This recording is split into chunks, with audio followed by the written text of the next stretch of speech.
Gates open, they're up and racing. Dancing Giselle draws for your lead. Go!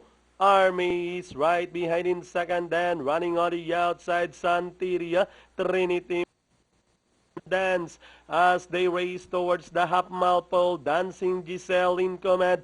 Then here comes Go Army now getting closer in second. Run the dance by the rail. Santeria is on the outside. Trinity Moon as they race towards the last 600. Dancing Giselle, Run the dance coming from behind now trying to tackle by the rail. Go Army is on the outside. Santeria and Trinity Moon as they rounded the last 600.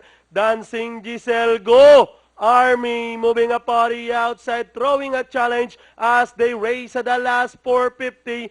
Go Army, the favorite now, takes up the running over Dancing Giselle. Run the dance by the rail, Santeria and Trinity Moon. And down the stretch they come. Go Army, Dancing Giselle by the rail, and comes Run the Dance with 100 to go. Go Army, Dancing Giselle fighting back. Go Army, Dancing Giselle, but Dancing Giselle fights back and win the race over Go Army. Run the dance, then comes Santeria and Trinity Moon.